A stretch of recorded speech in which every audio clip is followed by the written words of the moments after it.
What is up, internet? Ako nga pala si Nix at welcome dito sa Nickplex. Kung first time mo pa lang dito, salamat sa pagbisita ha. Nagsisimula pa lang ako sa movie recap journey, kaya malaking tulong ang suporta nyo para mapalaki natin ang channel na to.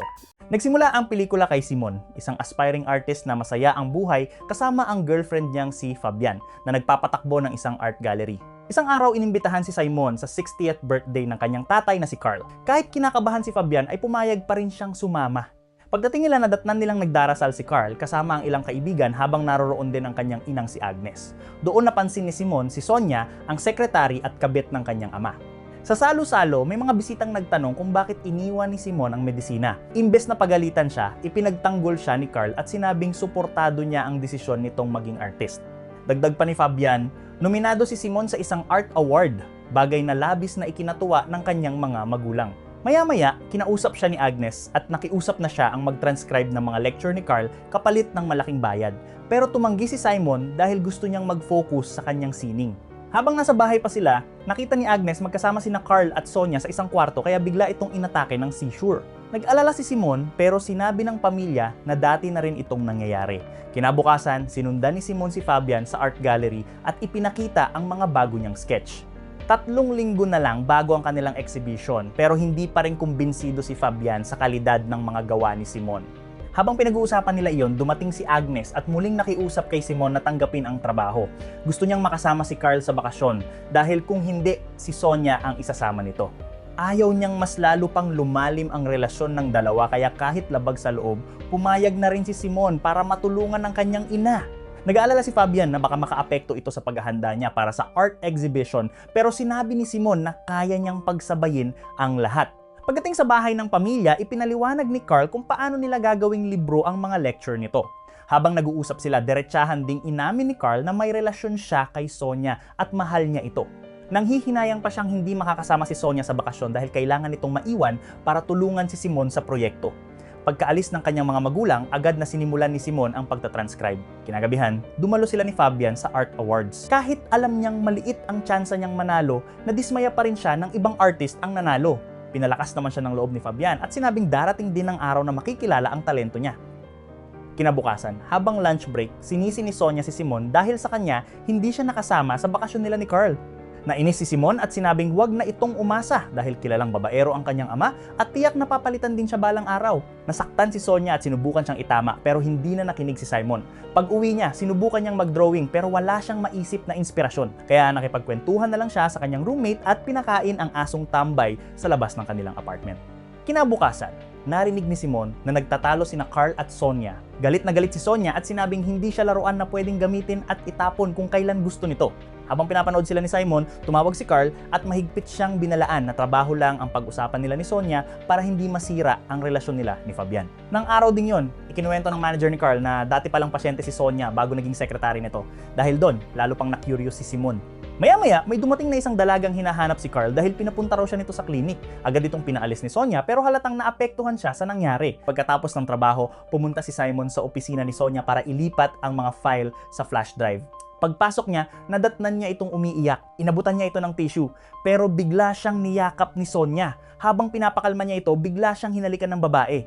Nagulat si Simon kaya dali-dali siyang umalis. Nang makipagkita siya kay Fabian ng hapon, hindi pa rin maalis sa isip niya ang nangyari kanina. Kinabukasan, hindi na siya makapag-focus sa trabaho kaya pinuntahan niya si Sonia at tinanong kung may ibig bang sabihin ang halik nito. Pero sinabi lang ni Sonia na nadala lang siya sa emosyon. Hindi na kontento si Simon sa sagot kaya nang umalis si Sonia para mag-lunch kasama ang isang katrabaho, palihim niyang sinubukang silipin ang records nito. Kinuha niya ang file ni Sonia sa cabinet pero bago pa niya ito mabuksan, may kumatok sa pinto. Paglabas niya, may lalaking may dalang bulaklak. Doon niya nalaman na si Carl ang nagpadala ng mga bulaklak para kay Sonia. Dahil doon nagselos si Simon. Kinuha niya ang bouquet at itinapon sa hardin pagkatapos pumunta siya para makipag-lunch kay Fabian. Pero pagdating niya roon, nakita niyang sinusubukan nitong kunin sa kanilang gallery ang artist na nanalo sa award na inaasam din niya dahil lalo siyang nairita agad siyang umalis at bumalik sa opisina. Pagdating niya, tinanong siya ni Sonia kung nasaan ang mga rosas na ipinadala ni Carl. Nagkunwari siyang wala siyang alam tungkol doon. Maya-maya napansin niyang nag-uusap sina Sonia at Carl kaya palihim siyang nakinig gamit ang telepono. Doon niya nalaman na itinuturing pala siya ng kanyang ama na parang may problema sa pag-iisip. Sobrang ikinagalit iyon ni Simon. Bago siya umalis, sinabi niya kay Sonia na huwag itong masyadong magpakampante dahil para kay Carl, isa lang din siyang taong sinusuri at hinuhusgahan katulad ng lahat ng iba pa. Pagkatapos noon, sumakay siya ng tren papunta sa opisina ni Fabian, pero pagdating niya, nadatnan niyang kausap na naman ito ang bagong artist. Habang umiinom siya ng tubig sa kusina, tumawag ang kanyang ama at kinumpronta siya kung bakit siya gumagawa ng gulo sa opisina. Sinabi ni Simon na ayaw na niyang ipagpatuloy ang pagtatrabaho sa libro. Pero nakiusap ang kanyang inang si Agnes na huwag siyang tumigil dahil kapag hindi natuloy ang proyekto, baka tuluyan ng masira ang pagsasama nila ni Carl. Dahil sa lahat ng pressure na nararanasan niya, nauwi sa matinding pagtatalo ang pag-uusap nila ni Fabian. Ipinaliwanag ni Fabian na napilitan siyang kumuha ng bagong artist dahil hindi na maaasahan si Simon sa trabaho. Pagkatapos ng kanilang away, muli siyang sumakay ng tren at bumalik sa opisina. Doon, nadatnan niya si Sonia na naghahanap ng susi ng filing cabinet dahil gusto nitong kunin ang sariling file. Ibinigay iyon ni Simon at nang mabasa ni Sonia ang mga isinulat ni Carl tungkol sa kanya, halatang labis itong nasaktan. Sa sobrang emosyon, muli siyang hinalikan ni Sonia. Para magkaroon ng pribadong lugar, palihim silang pumunta sa bahay ng mga magulang ni Simon. Doon, nauwi sa ana-ana ang dalawa sa kwarto ng kanyang mga magulang. Pagkatapos, nilinis ni Simon ang mga kumot bago sila umalis.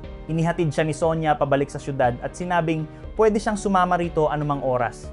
Pero pag uwi niya sa apartment, sinabi ng kanyang roommate na napapansin itong masyadong malapit na si Fabian sa bagong artist na kinuha nito. Kinagabihan, pumunta si Simon sa isang pribadong party kung saan kumakanta si Fabian ng isang love song para sa kanya. Kitang-kita kung gaano siya kasaya at kung gaano niya kamahal si Simon. Pagkatapos ng performance, lumapit siya rito at hinalikan siya. Pero imbes na suklian iyon, inamin ni Simon na may nangyari sa kanila ni Sonia. Parang gumuho ang mundo ni Fabian. Wala na itong masabi at sinabi na wala nang pag-asang maayos pa ang relasyon nila bago tuluyang umalis. Pagkaalis ni Fabian, mag-isang nakatitig si Simon sa kanyang cellphone nang bigla siyang imbitahan ni Sonia sa apartment nito. Dahil pakiramdam niya ay wala na siyang malapitan, agad siyang pumunta roon. Pagdating niya, dinala siya ni Sonia sa taas at muli silang naging malapit sa isa't isa. Habang tumatagal ang pagsasama nila, ipinagluto pa siya ni Sonia ng pagkain. Bago sila kumain, si Simon pa ang nanguna sa pagdarasal at pagbasbas ng pagkain. Kinabukasan, nagising siyang wala si Sonia dahil namalengke ito. Habang naghihintay, napansin niya ang litrato ni na Sonia at Carl. Maya-maya, biglang dumating si Carl sa apartment! Pareho silang nagulat nang makitang isa't isa.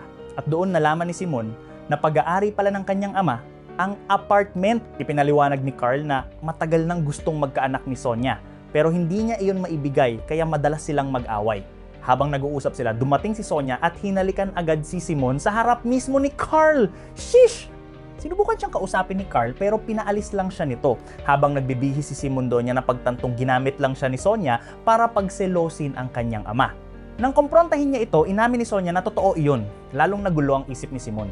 Bigla siyang nakarinig ng malakas na ugong sa kanyang tainga at halos hindi na niya alam kung paano siya nakauwi sa apartment dahil sa sobrang hilo at pagsusuka. Hindi pa siya nakaka-recover nang tawagan siya ni Agnes. Sinabi nitong lilipat na si Carl sa apartment ni Sonia. Habang kausap pa niya ang kanyang ina, bigla naman itong inatake ng panic attack. Agad siyang nagmadaling pumunta sa bahay. Pagdating niya, maayos na ang kalagayan ni Agnes. Pero imbes na magpasalamat, sinisi siya nito sa lahat ng nangyayari sa pamilya.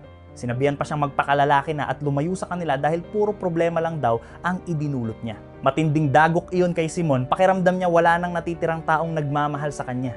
Sa huling pag-asang maayos pa ang lahat, pinuntahan niya si Fabian sa studio nito at nagmakaawang patawarin siya. Pero malamig ang naging tugon ni Fabian.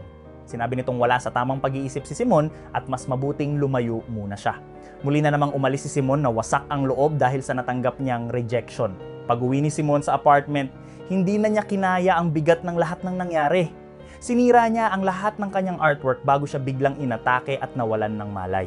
Nagising siya sa ospital at nadatnan doon ang kanyang amang si Carl.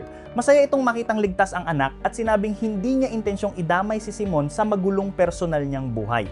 Pero hindi iyon tinanggap ni Simon. Sinisi niya si Carl sa pagkasira ng buhay ng kanyang ina at sa unti-unti nitong pagkawala sa tamang pag-iisip. Dahil sa sinabi ng anak, naging emosyonal si Carl. Inamin niyang mahal pa rin niya si Agnes at gusto niya itong makasama habang buhay pero hindi rin niya kayang iwan si Sonia dahil ito raw ang tunay na nagpapasaya sa kanya. Lumipas ang ilang buwan nang bumalik si Simon sa pag-aaral at nag-enroll na sa medical school. Isang araw, dumalo siya sa launching ng bagong libro ng kanyang ama. Doon niya muling nakita si Sonia na buntis na at si Simon pala ang ama. Nakita rin niya ang kanyang inang si Agnes na hanggang ngayon ay hindi pa rin hinihiwalayan si Carl. Tinanong niya kung bakit nananatili pa rin ito sa kabila ng lahat. Sumagot si Agnes na gusto niyang alagaan ang magiging anak ni Simon dahil naniniwala siyang hindi iyon kayang gawin ni Sonia. Makalipas pa ang ilang panahon, muling nagtipon ang buong pamilya sa isa pang salo-salo. Doon, iniabot ni Sonia kay Simon ang kanilang sanggol. Habang karga ang kanyang anak, tuluyan na niyang napatawad si Sonia sa paggamit sa kanya noon. Nagtapos ang lahat sa isang family picture habang tahimik na iniisip ni Simon kung ano ang naghihintay sa kanya sa susunod na yugto ng kanyang buhay. Kapag hinayaan nating kontrolin tayo ng emosyon at maling desisyon, hindi lang sarili natin ang nasasaktan, kundi pati ang mga taong mahal natin. Minsan, ang pinakamalalim na sugat ay hindi galing sa mga kaaway kundi sa sariling pamilya. At kung nagustuhan nyo ang recap na to, huwag kalimutang i-like ang video, mag-subscribe sa Nickplex at i-click ang notification bell para hindi nyo ma-miss ang susunod nating movie recap. Maraming salamat sa panonood at magkita-kita tayo sa next video.